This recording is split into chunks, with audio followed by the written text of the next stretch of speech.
Orange still feels like it's a little bit of an undiscovered gem in the Australian wine scene. It's a small region in terms of production, so like you don't see a lot of the wines, and you don't see a lot of the wines from small producers because most of the sales are through cellar door. So a lot of people do come up to try the wines. Yeah, there's some exceptional producers up there, and it's a beautiful place. I think with the mountain, people who haven't been before don't realise, one, how cool and high and mountainous Orange is, but also how wet it is. So it's, green and lush, and yeah, it's a beautiful place.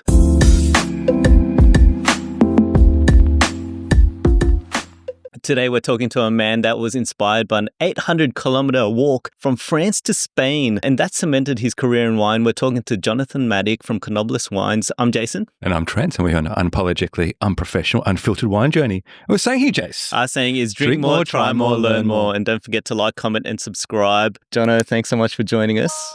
Thanks for having me. It's great to be here. Yeah, and it is a great time to be on, particularly to promote what's coming up, which is New South Wales Wine Month in November. This episode is a partnership with New South Wales Wines. We're proud to put a spotlight on our local state and the wine regions here. So New South Wales Wine Month, all throughout November, 31 days of wine events, so masterclasses, dinners, tastings. You get to meet the winemakers. It's all going to culminate as part of a big event that's going to push New South Wales wines and have a special event on the lawn of the MCA, so in the rocks. Well, let's bring the cellar door to you, right? So taking all that effort, all that travel out of it, it's a great opportunity just to see all the New South Wales wines. And I didn't realize how many wine regions there were in New South Wales, to be honest. Yeah. It's a pretty diverse place, New South Wales, and such a big state. There's lots of wineries from all over the parts of the state. So. Yeah. So you get to travel in, go into the rocks. Yeah. You get to sample all of them. So definitely recommend everyone to visit there. Like we said, we're proud to partner with New South Wales Wines. They're also partnering with Sydney Morning Good Food, The Rocks, Destination New South Wales, Stan Murphy's, and New South Wales Government, to name a few. If you go to the website newsouthwaleswine.com.au, you'll be able to see a full list of the events there. Go and check it out. But onto the interview. Really, really excited to have you on. What we're going to do, we're going to talk about that 800-kilometre walk. Oh, yeah. Because bloody hell, that sounds tiring. But we're going to go through your wine journey, get to understand more about Orange and Canobolas wines. And we've got 4 great wines that we're going to taste here. Yeah. Before we do that, we're going to ask you the wind-up icebreaker questions. Okay. Hand over to Trent. Rip it. Okay, first one. It's always a difficult one. What's your most memorable wine or most memorable wine moment that you've had? Easily, the most memorable wine, I think the best wine I've ever had was a 2017 Pierre-Yves Colomare Le Foletiers. It's definitely the best white wine I've ever had, and probably the best wine. Best wine moment was last year. I got to do the Len Evans tutorial in the Hunter Valley, which for those of people who don't know is an intensive wine school for 12 scholars from across the country, from anywhere from vineyards and wineries to sommeliers and wine educators. But it's known as probably the most exclusive wine school in the country, maybe in the world. So you're really lucky to get into that. And I was lucky enough to do it last year. Fantastic. Okay, next one. What's the last glass of wine that you had? I had a mate who came up to Orange on Friday night, and he bought a Priorat wine, a Le Tosses from Terroir Alimentaire, which was very good wine. So that was the last wine I had, yeah. Fantastic. Next one. What's your favourite grape varietal? Chardonnay, without exception. Yeah. It's the only wine I've always wanted to make, so I've worked in lots of different wine regions around the country and a few around the world, and the one thing that has connected them all is Chardonnay. I love all grape varieties and working with them, but Chardonnay is the thing that really drives me. So was that like a slow process falling in love with Chardonnay? It was always right from the start, you knew it was the grape that you wanted? Yeah, I suppose when you start out in wine, you're kind of trying to figure out what you like the most, and everyone tries, entry-level wines and gateway wines, I suppose you call them, often like Sauv Blanc and Riesling, because they're very approachable, they're very easily identifiable as well. And then when you learn about the complexity of Chardonnay, particularly from the production side, how complex the process is compared to most white wine production, it's kind of quite addictive. Yeah. So it took a while, but once I knew what I wanted to do, that's all I've really followed. So fantastic. Awesome. Next one, person past or present they'd love to have a bottle of wine with, and what bottle would you pick? Which could talk to your hobbies and interests as well.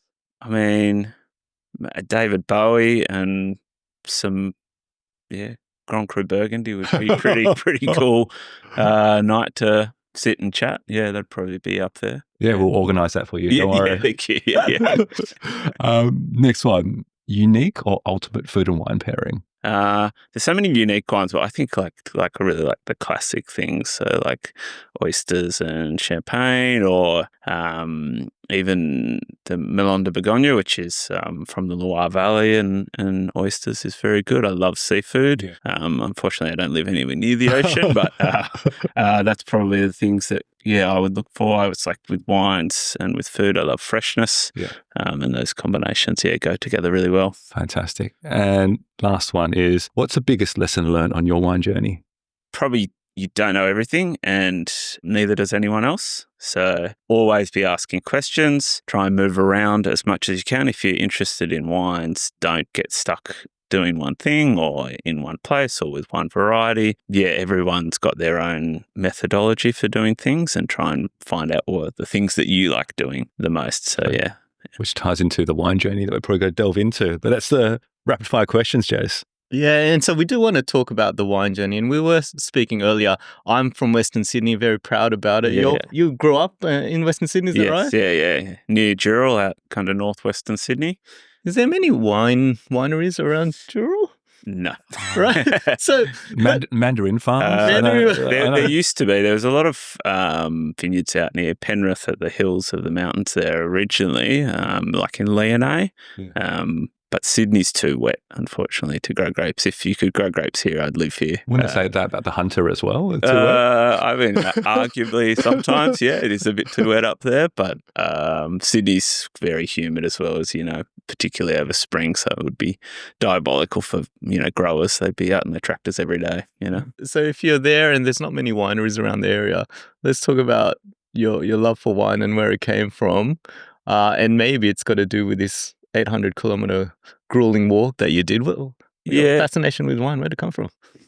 I always liked wine, and my dad always, we always had wine around the house, not a lot, just, special events and dinners. And when I moved out of home, I was very interested in food and wine, and probably just didn't think about it a lot until I was kind of in my mid-20s, and I was working in marketing, and I liked my job, but I didn't love it. I knew I wanted to do something in wine, and took a year off, and I went and did a walk across Spain called the Camino de Santiago, where you walk from France through Spain to kind of the western coast of Spain, and you walk through a few wine regions, Rioja and Navarra, and that really cemented to me that I wanted to be working in wine, but particularly wanted to be working outdoors. I love the vineyard work. How long did that take? It takes a long time, depends on how quick you walk, I suppose. But there's a saying, it's near the start of the walk, it says, everywhere's walking distance if you have the time. And so it took us about 30 days, but it takes some people only 20 because they're crazy, and other people it takes 2 months because they, like the leisure walk. You walk about 25K a day. So it's pretty hard going, but you kind of get into a rhythm where, and in Spain, it's much more densely populated than Australia. So there's towns and villages every 5 to 10 kilometres. So you kind of walk thinking about, all right, let's walk 5 kilometres, have breakfast at that town, then we'll walk 10 kilometres, have lunch at that town, and then 10 kilometres into the final stop. And the whole way along, there's these government-sponsored accommodation that you can only stay in if you're walking the Camino. So you kind of, you know that you'll have somewhere to sleep when you get there. I feel like it's like a really big pub crawl type of thing. Yeah. I mean, it's a foundation. It's a religious walk, a Catholic walk, where you walk to where St. Peter was buried in Spain, or where he lays. We did it just because we liked the adventure, and I did it with my father and my sister. It was a great bonding experience. It's just 30 days together. You didn't always walk together because sometimes you needed a bit of space, but good fun.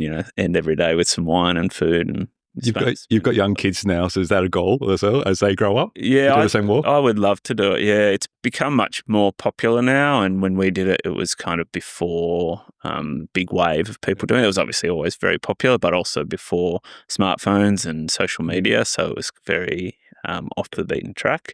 I would definitely love to go back and do it again, though. There's a few you can walk from multiple points, so you can walk from Portugal up as well, and from kind of the southeastern Cape up as well.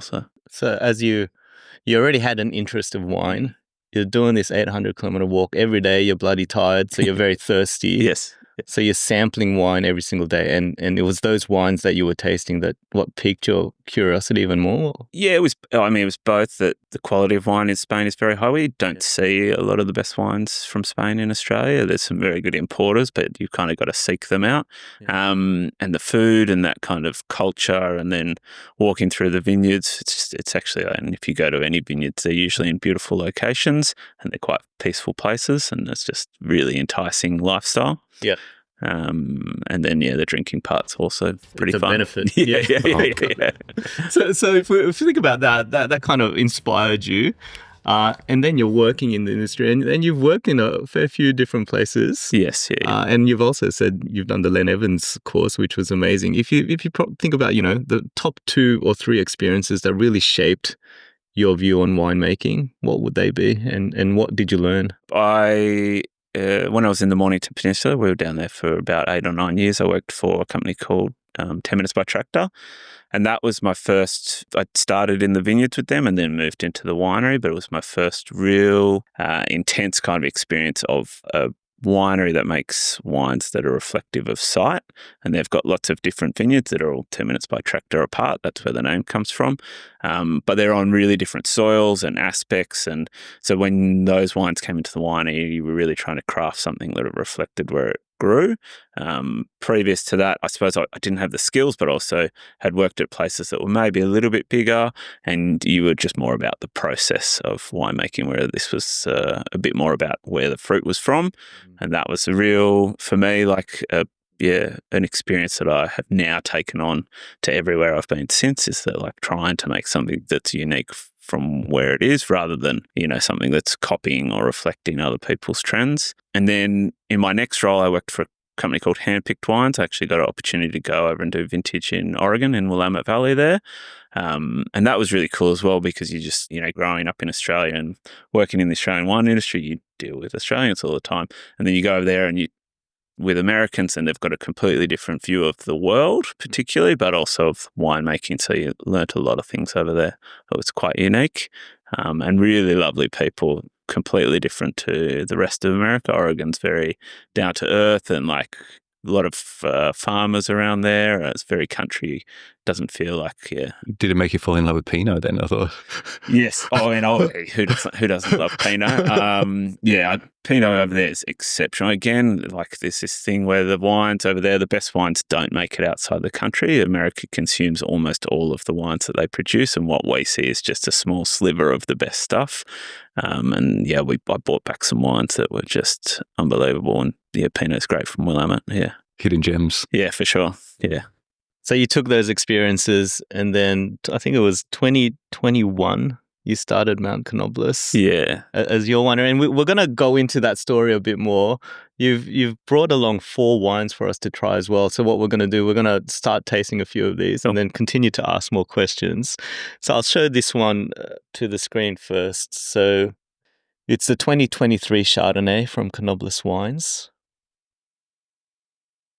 And so if we think about Mount Canobolas itself, high elevation, and probably comes through in these wines. Is there any interesting stories or anything that you'd like to describe about this Chardonnay? So the Mount Canobolas was a volcano. It's erupted over hundreds of millions of years, and depending on where you are in Orange, you'll have very different soil types based on the time period of those eruptions. We're on the most recent eruptions, or on the most recent lava flows, so the soils are really deep where we are, and very high in nutrients and minerals. So they're particularly high in magnesium and potassium, and the plants translocate that into the fruit, and that ends up in the wine. One thing that winemakers talk about that often is hard for people to comprehend is minerality, and I see a lot of minerality in all of the wines from our site. In the white, that plays off as that kind of saline chalkiness in the Chardonnay, and in the reds you almost get this salty sweetness on the finish. Yeah. The Chardonnay, again, was the draw card for moving to Orange. Is it's a beautiful region for Chardonnay. It's the one thing that connects all elevations, is that Chardonnay grows well at every site. And then depending on where you are on the mountain and your aspect, you'll have different reds performing well. So Pinot Noir at the higher elevations, and then you get Syrah and Cabernet at about where we are at 820 metres. And then as you go further down, there's back into kind of some more Italian reds, so Montepulciano. Why did you pick Orange? Because you were in Mornington. Donington, then you did a stint at Joseph Cromie in Tassie as well, right? So was it an opportunity that came up, or was it always... It was always on the radar for us. We loved Chardonnay from Orange, and this site that we bought has a really long history. It used to be called Canobolas Smith, and it's quite a cult wine, so really well known amongst wine collectors and people in the wine industry, but not well known by the broader wine community. Murray, the previous owner, was very eccentric, and so he almost believed that everyone should come to him, and that he almost refused to go into market with his wines. And so those people who had the opportunity to go to Orange and taste the wines knew how brilliant they were, but if you didn't, you never got that opportunity. I was lucky enough that I had that, and then a friend who I was chatting to about, possibly coming back to New South Wales, Will Gilbert, he told me that the place was for sale, and we just jumped at the chance to come up and take over. It was during lockdown, so I had to drive up whenever the borders were open, stay overnight, and then drive home. And Murray, it was the oddest sale of any property I'm sure that's ever happened, because I basically had to interview for 6 months with him to buy the property off him. Oh, wow. It wasn't like a straight, do you want to buy the property? Yeah. Yes. It was like he was interviewing me to see if I'd be good enough to take the reins off him. So he wanted someone who wanted to continue his vision for the site, and he lived and worked there for 35 years. And we were lucky that he chose us, because we know a lot of other people tried to buy it before us. Made you work for it. Yes. Yeah. What were the interview questions like? If you're meeting 6 times, you'd get them out of the way with. What was he asking? It's some strange ones. Stuff. Yeah. So he was very eccentric, and he could sit in silence for a long period of time. So sometimes I would come up, we'd just taste wines that I made and wines that he's made over lunch, and nothing might be said for 20 or 30 minutes. And then he'll talk about, the weather or the bales of hay that he's thinking of doing in the back paddock, and then start talking about the vineyard again. And he's truly eccentric. So I was never sure until I think almost the day that, that officially changed hands, that I was actually ever going to own the place. So How did it feel when he actually said, you've got it? Oh, it was great. I think we knew when we were getting close that it was probably going to happen. But it had been in his life for so long. I don't know if he was ready to leave, and that was probably one of the things we were unsure about. But it's great. Yeah, it's such a beautiful place and a beautiful site, and such a great history. He was either a visionary or a traditionalist, depending on how you look at it, in the way he planted. When he planted the vineyard, it would be what is called medium to high density now. But at the time, almost all vineyards in Australia were being planted at very low density. So there was a thing called big vine theory, which was self-explanatory. Is that plant the rows wide and the vines far apart, maximize sunlight and light interception and airflow. And there was the kind of thought that would lead to higher quality wines, and we kind of now know it doesn't. When you plant vines closer together, and it depends on the soils you're on, how close you can get, they compete with each other horizontally, so it forces the roots to go down vertically and access water and minerals and nutrients further in the soil, and also limits yield. So he did that at a time when no one else was doing it, and now those vines are 40 years old. And if you went to any premium wine region in the country at the moment and they were planting grapes, they'd be planting at this density or around this density that we're at. So pretty cool that he did that 40 years ago. Is that part of what attracted you to the site? Or was it a matter of this is one that's available, I'm just going to go for it because I want something in New South Wales or Orange? Or was there something unique about that site? Yeah, it's a really special site. The depth of the soils, the varieties that he planted. When he planted, no one had produced wine in Orange yet. Other people had planted, but the vines were only 2 years old. So to plant Chardonnay and particularly Cabernet Franc on that site is exceptional. And then, just the way he planted, I had worked at a few places in Mornington, particularly 10 minutes by tractor, that were working in higher density vineyards and seen some of the results from that. So when I found out that it was it's a medium density vineyard, it's about 5,000 vines per hectare. It's, great opportunity to take something over like that. Was it the soils as well? Yeah, so this part of the mountain we're on, and it depends that a lot of the ridge lines around there have very deep soils, and we're on one of those ridge lines. So we've dug about 2.5 meters, and we we can't dig any further than that with the machines that we have, but we're still in topsoil. Really good topsoil in a wine region in Australia might be 80 centimetres, and we know we're 2.5, and it might be as far as 4 or 5 until you hit rock. And so the vines are dry grown, they're grown without irrigation because they can send their roots a long way down into the earth and access water all year round. And that, I think that's about 4% of vineyards in the country are dry grown. So quite unique in that, and that the soils themselves are very high in minerals and nutrients, makes it a really easy place to grow grapes. Yeah. So You said I think it's a ferrosol basalt soil, which I think is is it like red volcanic soil? Yeah, so red ferrosol just means ferrous means iron, so it's iron-rich soils, and that is the colour of the labels is reflective of the colour of the soils that we have on the site. And then at the bottom of the labels, the die cut of the mountain. And then the stars that are represented there are the stars that were above the mountain at midnight on the day the property became ours, kind of capturing the moment in time that it was sold to us, yeah. Very cool. You mentioned mountain. So you guys are what altitude? We're at the top of the vineyard's 820 metres and the bottom of the vineyard's just below 800 metres, 770 something. Which is kind of the mid-range for orange. Orange is the only region in Australia defined by altitude. So you have to be above 600 metres. Okay. And then it goes up to the top of Mount Canobolas is 1,400 metres. It's too cold to grow grapes up there. So the highest vineyards are about 1,000, a bit over 1,000. We're in what I would say is the Goldilocks zone, which is orange is very cold. People don't probably appreciate how cold orange is. It snows there quite a lot. And there's, in the very cool years, those vineyards at the high altitudes can sometimes struggle to get full flavour ripeness. And then the inverse is correct in that some of the lower vineyards in very warm years will have to deal with some heat stress and things like that. But anything from kind of 750 up to 900 seems to be this like buffered zone where in the warm years it's not too warm, in the cool years it's not too cool. Yeah. So you purchased the property 21, 22. So was it like 4 years? We've done 4 harvests now, yeah. So 22 was the first vintage. So we took over from Murray in January. Yeah. He wanted to have his last Christmas there, so we let him do that. And then we took over. So he'd done most of the growing that season, and I think the difference for the wines going forward, particularly the 23s, is the improvements we've done in the vineyard are really showing through in the wines now. He was very hands-off in the way he grows, and we're not interventionists, but we do a lot more manual labour to make sure that we're getting the best quality fruit. Just to drill into that, so 4 vintages. So what have you learnt in those 4 vintages? A lot, yeah. It's funny, again, this is a very small vineyard. We're about 6 hectares, coming from places where you're dealing with much larger properties.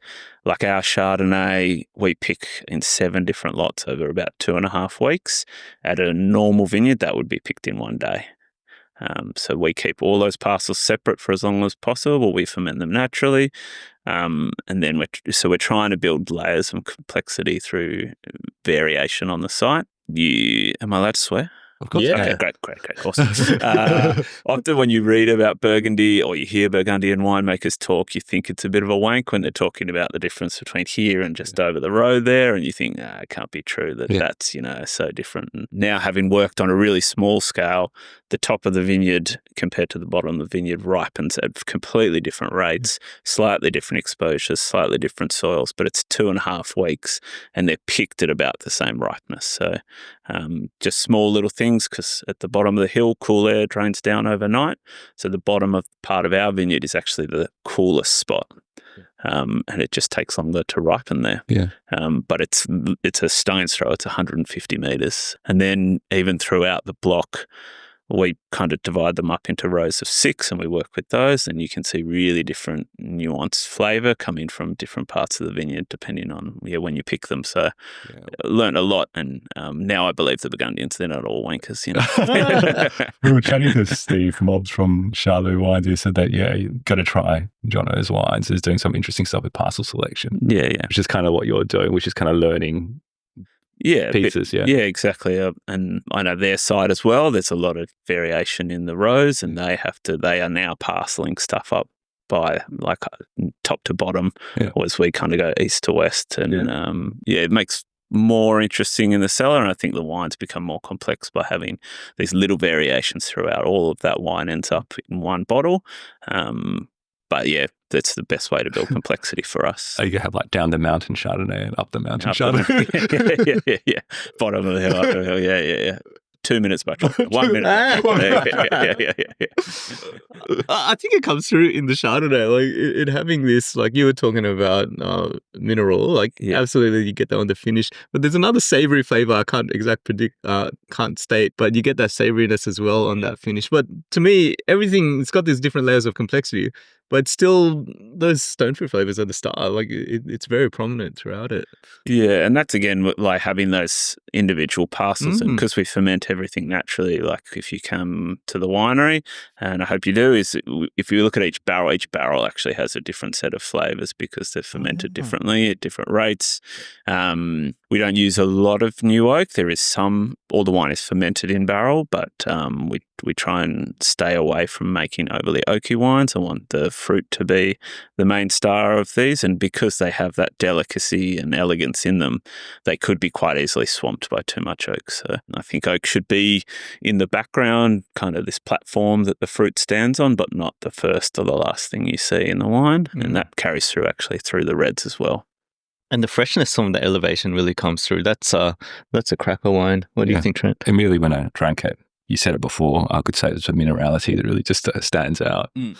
Yeah, I don't know. Yeah, is that the soils? Is that I read some quartz there as well? Or? There's parts of quartz and some broken basalt depending on where you are. That certainly helps. I mean, cool climates you tend to get wines that have more minerality. This is from a very cool year, 2023, and we've put that through full malolactic fermentation, and it still got freshness and drive. So imagine what it would have looked like had we not done that. And okay. What I love of these wines, like it's got that tension and tightness to it, and always think about if you give it more time, as kind of the tertiary notes kind of come through and kind of rounds out, it's going to be something special. All the wines we make are intended to be for the long haul. I have no problem saying that the Chardonnay is the last 20 or 30 years. And I really like Chardonnay at 5 years of age. Yeah. I mean, these are delicious now, but I think they start to develop some of that tertiary character. They've still got all their primary fruit, and you get like another layer of complexity in the wines. Yeah, it's delicious, and it's not just us saying this. So what's been interesting, and this is why we're encouraging the audience to go try New South Wales wines, but in particular the Canobolas wines. So all of the wines that we're tasting today have been 95 plus in terms of scoring from the likes of the Real Review, Halliday, New South Wales Wine Awards. I think this Shardy was 96 points. So Real Review, 97 from Halliday. And 97 from Halliday, right? That just came out last week, actually. Oh, wow. So the quality, you can tell through the tastings here, really encourage everyone to try it. I think try New South Wales wines, but what's even better, head out to Orange and try the Orange wines there. And you got a new cellar door as well, right? Yeah. So tell us about that. Yeah, so when we bought the place, it was actually the site of what I think was the first ever cellar door built in Orange, but nothing had been done to it in 35 years. So it looked that way. It was very rustic. So we've built a new cellar door, and Orange still feels like it's a little bit of an undiscovered gem in the Australian wine scene. It's a small region in terms of production, so like you don't see a lot of the wines, and you don't see a lot of the wines from small producers because most of the sales are through cellar door. So a lot of people do come up to try the wines. There's some exceptional producers up there, and it's a beautiful place. I think with the mountain, people who haven't been before don't realise, one, how cool and high and mountainous Orange is, but also how wet it is. So it's, green and lush, and it's a beautiful place. I think cool in terms of temperature, and so cool in terms of feel as well, right? You've got awesome gelato there. I think Milky Lane, got the pizzas as well. You've got awesome bakery there as well. So there's amazing food scene in Orange. It's actually where the council we're in is called Cabon Council, and it's called the Fruit Basket of New South Wales. So it's a huge amount of production of all types of orchards, but there's meat, and the restaurants in Orange are amazing. My parents come up a lot, and they live in Balmain, just around the corner from here, and they often say that they can't believe how good the food and coffee is in Orange. Yeah, much easier to park in Orange compared to Balmain as well. Yeah, and there's no parking meters, so it doesn't cost you an arm and a leg to park. Yeah. Now we might move on to the reds, and so in front of us we've got the 2023 Syrah from Canobolas Wines. And so, any interesting stories about the Syrah? This wine is partially whole bunch fermented, so it's the only wine that we still foot stomp for fermentation. So me and my 5-year-old son, when he's up early, get down to the winery, and first thing we do every day and last thing we do every day is half an hour of foot stomping for this wine. That's that old, French technique, and we're trying to make something really elegant here, and so you get a lot of spices and florals from the whole bunch inclusion, and then we don't use any new oak. And again, that's a lot of the best wines from Côte Rôtie use very minimal amount of new oak. It would probably be my one pet peeve with a lot of Australian Shirazes is that they're too oaky. But particularly now, if you've got a wine that's called Syrah, I think you should be expecting something like this, which is really elegant. The tannins are fine. It's lovely structure still. It's not like it's underripe. It's just got this beauty to it that you don't see a lot in, your classic Aussie Shiraz. So your 5-year-old has purple feet? Yes. And we do wash our feet for those people who, still question it. So there's a bit of a hosing off and putting on his socks, making sure he's not covered in wine before he goes to school. It's very distinct. Like if you think about other wine regions within New South Wales, like a Hunter Shiraz, you can clearly tell this is a more elegant, refined wine in comparison, and different styles overall. Different styles. I think that's the big thing. The other one more savoury is what I was thinking. Yeah. Yeah, and I mean, there is still a great place for the big Aussie Shirazes. We couldn't do that in Orange if we tried. It's not warm enough. So this style, again, is just a reflection of the climate and the place that we make our wines. And it's the type of wines that I like to drink as well. So I really like florals in everything, and particularly if you handle the fruit correctly, particularly from picking through to fermentation, you can capture those florals. They're very volatile aromas, so they're lost easily through the process. And if you see florals in wine, it means that the winemaker, I think, has probably had a more delicate touch in the process, yeah. I don't know, it might sound stupid, but I do taste a bit of kind of that ferrous nature. Yeah, that definitely comes through. I see that in all the reds. There's that, like I said, that almost saltiness to it, but there's this red brick tannin that we would talk about. Like, and not that you should go out and lick a brick, but it's a really good way of visualizing what the flavors are, or that terracotta kind of character, which I'm sure everyone kind of knows what I'm talking about in terms of the flavor and the dryness. Yeah. But this like softer but more evenly spread tannin. They're not aggressive at all. Yeah, there's this this chalky kind of prettiness to it as well. Exactly. Which is beautiful. But it's funny, like on the nose, florals, but then I get this like kind of, it sounds strange, like this kind of deep heat, kind of mentally. I mean that's the whole bunch. So inclusion of the whole bunches adds that spice and that lift. Yeah, that's beautiful. Now, before we were getting into the Syrah, we were talking about the food and wine scene in Orange. If there's people that are traveling from New South Wales, across New South Wales and Sydney, any specific sites or restaurants do you recommend that they go and see in Orange? The restaurant scene is very vibrant in Orange. There's a few hatted restaurants. My first port of call would always be the Union Bank, which is a hatted restaurant. Dom, the chef there, is amazing.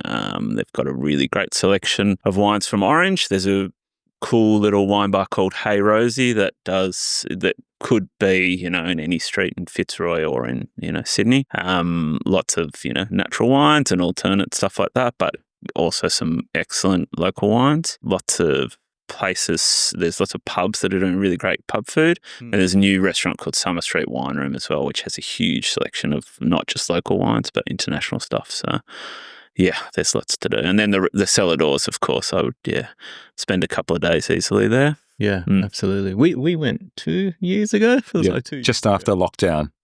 Oh, yeah. And I think there was also, someone had COVID in one of the corner cafes. I forget what it was. Big Street Cafe or something. Yeah, maybe. Green Street Cafe. Yeah. And they go, oh, no, were we there? Did we buy coffee there? Yeah. It's strange times, huh? Yeah. But it was a very cool place in terms of like food, coffee, wine, and it's very scenic. I feel like it was just the leaves were still orange, so I don't know if it was around the autumn season. But autumn, yeah. Really beautiful place. Yeah, there's definitely 4 defined seasons in Orange. Having grown up in Sydney, where you go basically, you get a month of winter and then like 3 months of spring and then the rest of the year is summer. Moving to Orange, the winter is hard. It's very cold. It's rarely above kind of 6 or 8 degrees during the day. It snows a fair bit. Spring and autumn are beautiful and they last quite a long time. So they're really great times of the year to come to Orange. Yeah. Yeah, absolutely worth a visit. We need to go back. You mentioned dry grown. So this is all dry grown at the moment. Yes. The other thing I read is around regenerative and also organic farm practice as well. Is that also something that you're doing? Yeah, so we run the vineyard organically. We live on the vineyard. We live just right at the top of the Pinot block. So that's the main driver for us is we've got 2 young kids and they spend a lot of time outside in the vineyard. So we're just trying to reduce the amount of chemicals that we use. We haven't certified. It's a really long, complicated process and it's just me. So it would be another 2 weeks of my life dedicated to paperwork and paperwork's not my favourite thing in the world. So you can use AI. Yeah, that's true. Yeah. We'll get some AI to do it for us. But the regenerative and the organic thing is that now the understanding of organics and regenerative farming is such that particularly on the scale that we're working on, there's almost no excuse not to do it. You can turn out the highest quality wines in the world doing these systems. They require a little bit more work than your conventional farming, but the results are better for the people who work in your vineyards and the consumer. So I think you'll see a tendency, particularly for small producers, to be doing this in the future, yeah. I think you're fortunate in terms of you have the location that allows you to do that as well. Yes, yeah. Going back to the recognition, so the Syrah was also given 95 points, Halliday and New South Wales Wine Award. So it was going quite well. And we might move on to the next wine, which is the Cabernet Franc we've got here. So 2023 Cabernet Franc from Canobolas Wines. And you were saying this earlier, these were one of the original vines that were planted by Murray, is that correct? Yeah, so all of the stuff we produce is from the estate and everything's actually from the old vine material. We've planted some new things. Funny story with a lot of people in New South Wales and in some people in Victoria, when they planted Cabernet Franc, they actually intended to plant Merlot. So these vines Murray thought were Merlot when he put them in the ground. There was 2 nurseries in the 80s that had mixed up some cuttings and were propagating vines and sending them out, and a lot of wineries had the wrong vines planted. It's a really fortunate mistake though, because arguably a better variety, but certainly a better variety for the climate and the soils that we have in Orange.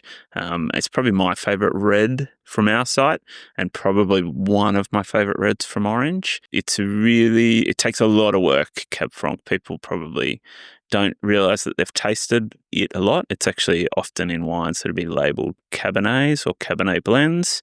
Rarely do you see a lot of Cab Franc bottled as a standalone wine, but there's a fair bit of it in Orange and it suits the climate there really well. For me, this has probably been the biggest learning experience, is that it's very different. Even though it's related to Cabernet Sauvignon, it's very different in the management of the vines. Cabernet Sauvignon's it's bulletproof. You can plant it anywhere. It is planted everywhere. It's I think it's the most planted grapevine in the world.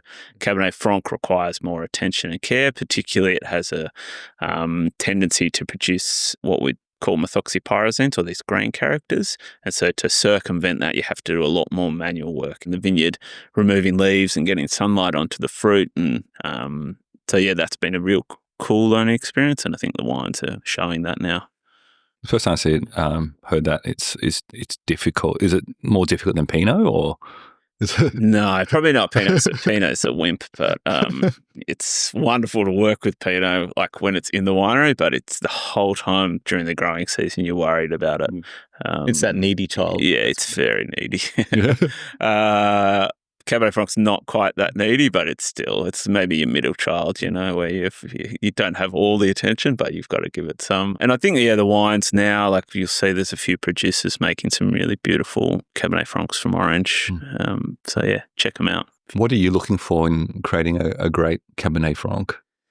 Those riper fruit flavors, so moving away from your green characters into your kind of plum, still freshness. We don't want over ripeness. That's probably the hard balancing act, is retaining freshness without going into your kind of pruny characters. The tannin of this wine is very different to Cabernet Sauvignon. It's much more chalky, whereas Cabernet Sauvignon's that really big drying on the outside of your palate. And florals, again, Cabernet Franc should have florals, particularly like rose petals or violets, as that lift.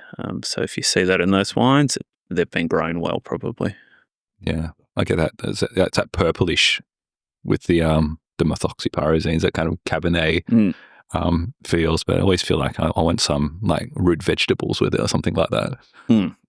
Yeah, great food wines. Yeah, really good with like lamb and roasts. You did your walk, right? You didn't think about now doing some Tempranillo or something like that? No, the only variety we thought about planting from Spain was Mencia, which is from high altitude regions in Spain. Is quite similar to what people might think of Pinot in terms of its elegance. But we planted Gamay, which I think will suit really well. There's some parts of Beaujolais where they're on volcanic soils. And our site particularly, where we've planted it, is the most exposed, warm part of the vineyard. So I think it'll do really well there. Yeah. So you done Gamay. Did you say you planted Mencia? No. It was the only one we thought of. Actually, our neighbour has planted it a little bit, and there is a tiny bit up the hill. I don't have a lot of experience with it, so I was unsure about taking a leap and planting something as unknown as Mencia. Oh, very cool. Yeah. I feel like you can really, when you're talking about you really want to express the site, like through the three wines we've tried so far, you can really tell through the elegance of that it's got the elevation and location of orange. And I think you were saying that Ferris kind of flavor that's coming through as well. But that Cabernet's got this really nice lasting finish. It's almost a bit chocolatey in some aspects to it. Very like... It's really good, yeah. Like one descriptor I like is like dark chocolate cherry ripes. In that, like that dark cocoa tannin, like if you ever have cacao or anything like that, it's got this soft tannin but full mouth coating, and there's that chocolatey edge to it, and you see that in Cab Franc a lot, actually. Yeah, the moment you say cacao tannin, I was like, absolutely, no, that's delicious. And so that one with some venison or something. That one, 95 points from Halliday. And awarded the best Cabernet Franc for orange from the Real Review as well. And so I'm just looking at the price range for this. Like, these are affordable wines. So how much is the Cabernet Franc? The reds are all $55 and the Chardonnay $65. Conscious of, we could probably charge more. We'll sell out every year of all the wines, but we want people to be able to buy them and not get too out of control with pricing. For anyone who tries to buy Burgundy every year it becomes more impossible to buy anything.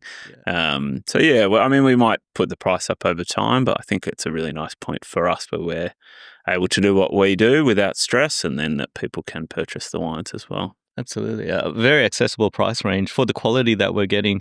Now, we were talking about New South Wales Wine Month at the start. November is the month to try all of the different events there, and you can go to newsouthwaleswine.com.au. Mount Canobolas is going to have some specific events that will be hosting through that period. What are the events you're running? Yeah, so we haven't finalised them. We're just working with a few restaurants to hopefully do some really intimate dinners. I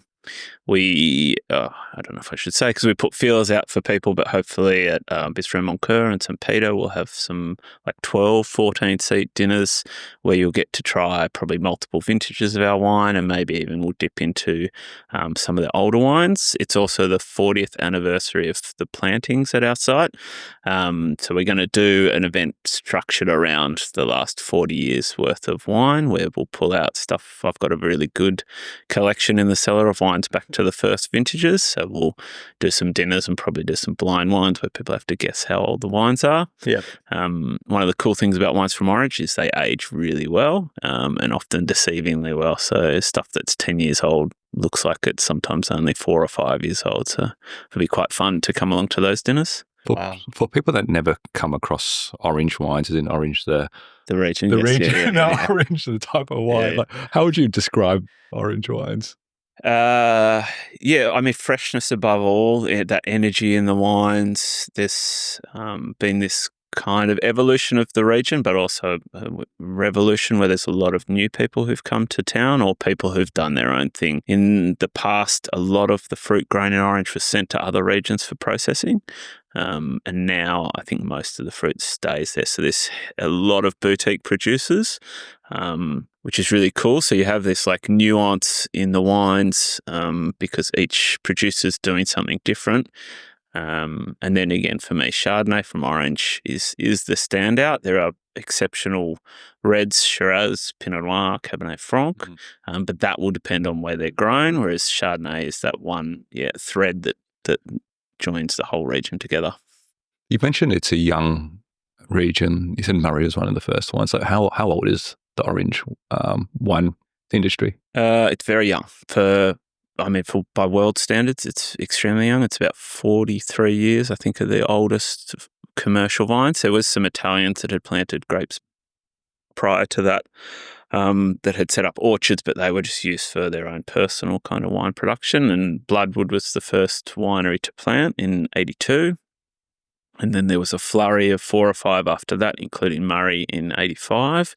And then a big gap until I think in 89, 90, Philip Shaw, who was working for Rosemount in the Hunter Valley at the time, convinced them to buy a huge tract of land, which is called the Coomaloo Vineyard, and plant orange, and that kind of put orange on the map. But it's still a young wine region, so there's a fair bit of planting still happening and people still exploring the different sites. I think that's kind of the cool thing now is you've got everyone's not trying to do the same thing. They're trying to figure out what's best for themselves and where they're grown. So, what's the best way to explore? We said that, it's great for the food and wine scene, but to say I go to orange, like how do I explore the different winemakers? What's the best way to do that? There's a website called Orange 360, which is like our tourism body, and that has a list of all the cellar doors you can visit, all the restaurants, all the accommodation. Google Maps is probably a really good way to do it. I think if you don't go around using Google Maps, I don't know how anyone gets anywhere these days without it. And then, start trying the wines and then just go visit those people if you like something. That's the best way to try and explore it. And then we get a lot of questions at cellar door of where should we go next, and that's probably a big thing for us is we just recommend all the people that we like and their wines and restaurants. So it's a interesting place. It's the most connected wine region I've worked in because it's a country town still. It's not that it's not big enough that you can't have enemies. It's just that it's small enough that you run into people all the time, so it's better to be nice. So, you've got frenemies. Yeah, no, people were amazing. When we moved there, I didn't know anyone, and I had 3 or 4 winemakers call me and just say flat out, if you ever need to borrow anything, save my number, give me a call. We'll be there in a second. So it's a very cool place. That doesn't often happen in Western Sydney. So. Big jump from Western Sydney, yeah. What do you want? Yeah. So imagine we're popping up to the cellar door. And I was saying earlier, the cellar door looks really nice. It's got this white walls, and then it's got the timber throughout it, and then it's got these highlights of red throughout it. We're at the cellar door and we say, where should we go next? Mount Canobolas is fantastic. Canobolas Wines is fantastic. Where's your next stop? Probably Burn Farm. Jeff Byrne's come up from the Hunter Valley. He's just over the hill from me, or Swinging Bridge is around the corner.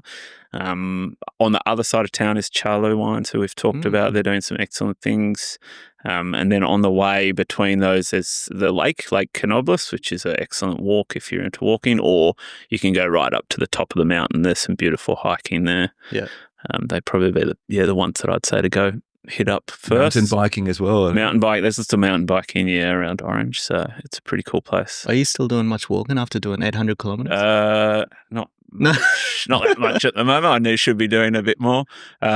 We've just had another baby, so that keeps me pretty housebound at the moment. But there's some lovely walking trails just at the edge of our property, actually, that go all the way up to the peak. Beautiful. Yeah.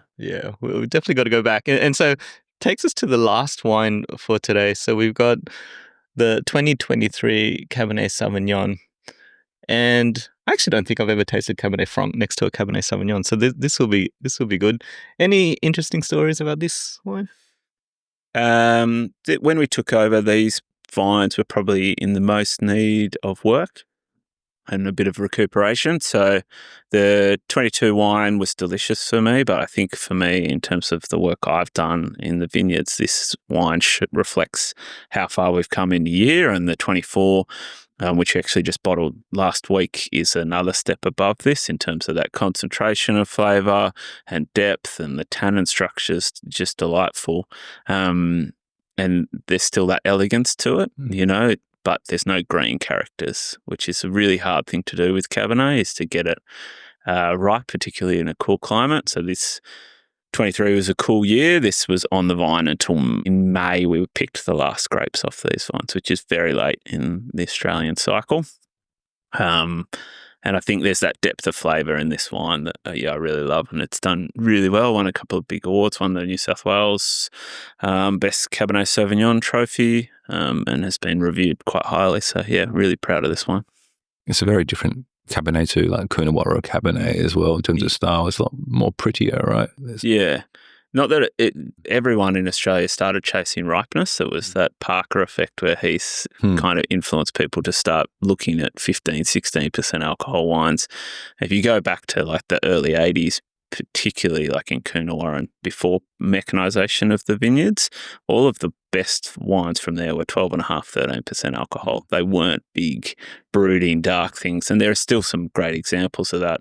And I think that the market's moving back that way a little bit. And that was true at Bordeaux and in Napa as well. All the older wines from like the 70s and 80s were 12.5%. And those wines are still delicious now. So that's the style we're probably going for, a little bit more of a soft touch. Doesn't need to be big to live forever. Just needs to be well made. Yeah. And that certainly is. I mean, you were saying the accolades there are also 96 points from New South Wales Wine Awards, 95 from Halliday. You're talking about there's the greenness probably doesn't stand out as much. There's kind of like this dry herbiness that does come out from it, and then that elegance throughout the entire line is quite consistent. Yeah, thanks. Yeah. I think the length on it really shows on this one as well. Yeah, it keeps going. It's got phenomenal length on it. But I get the earthiness, but also the kind of mocha notes kind of coming through as well. Yeah, the tannins in this are they're quite big still for what's not necessarily a massive wine. And that is, again, the work that we've done in the vineyard, but the translation in the winery is really easy when the fruit is in great condition. That's probably the big thing we focus on now. Like 90% of my work is in the vineyard, and then harvest is generally a really easy job because we ferment everything naturally and we're fairly low intervention. My role is making sure that the best fruit comes into the winery, and then the wines really make themselves after that. Cabernet from orange, depending on the site, it's quite hard to get these grapes ripe. So that was a big focus in 23 and 24. And I love this one. It's both good and bad, right? Because you've got a lot of hang time, right? Yeah. It's a nervous wait because orange is quite a wet place, but it's dry during the harvest period. So it's really dry February, March, April. And in May, usually that's when the rains come, and it rains all winter, virtually doesn't stop. So it's like a bit of a gamble hanging stuff out that late, but we were lucky in 23. The rains came a little bit later. So it's good fun, but risky. Yeah. Any thoughts of kind of doing any blending in the future? We do actually make a blend, so it's called the Alchemy. That's our top red wine. It's sold out, unfortunately. That's a 3 to 4 barrel blend of the best reds from each vintage. So the composition varies. So it's generally Cabernet dominant, Cabernet Franc or Cabernet Sauvignon with a little bit of Syrah. And Murray, that was Murray's, the previous owner's most famous wine. It was actually probably one of the most famous red wines from Orange. And he only made it in great years, so we're trying to stick to that. And then he only made really small amounts, and we're trying to stick to that as well. So it's like a Bordeaux style blend. It is a Bordeaux style blend with occasional bits of Syrah in it. Yeah. So we've got one from 24, but that won't be released until 2026. Maybe call it red wine number 1. Yeah, good to, yeah. The moment you said it's sold out, I'm like, I want to get some, that kind of play on your mind in regards to it. We're probably towards the tail end. Did you have any last questions? No, I'm good. If you think about any key messages, anything that's happening in the future for Canobolas Wines, anything you want to share with our audience? I mean, I think for Australian wine industry's in a interesting place where a lot of the big guys are starting to struggle, and I think what you'll see is people. I think the future of the Australian wine industry is small grower producers, and they're the people that I would really think people should start focusing on, and that's where the most exciting wines are being made. So certainly in Orange, all of the small guys are doing really exceptional, unique things, and that's what I recommend for everyone. Go out and try small producers. So I got one more question. You mentioned Len Evans tutorial before, so you did that last year. Yeah. We've got Jeremy coming on a bit later. So 2 questions. One is, what was your biggest learning from Len Evans? And also, what advice would you give to Jeremy?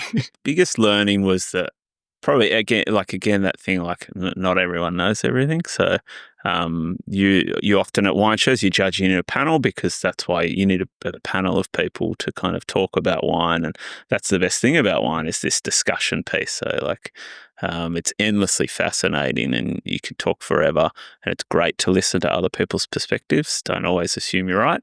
And if I was to say to Jeremy, I'd say just relax.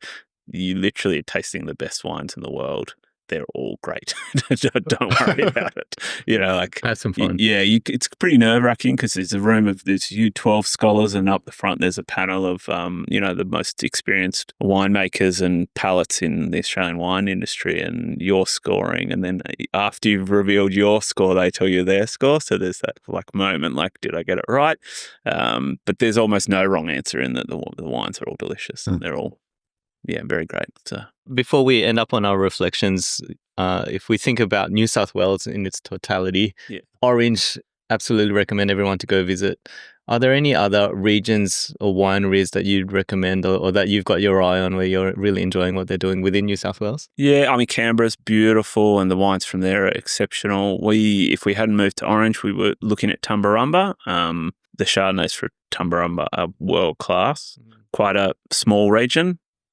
And then classic stuff from the Hunter Semillon, I think, is not in the limelight it should be. It's one of the best white wines in the world, and those wines live forever. So they're probably my 3 picks, Yeah, good tips.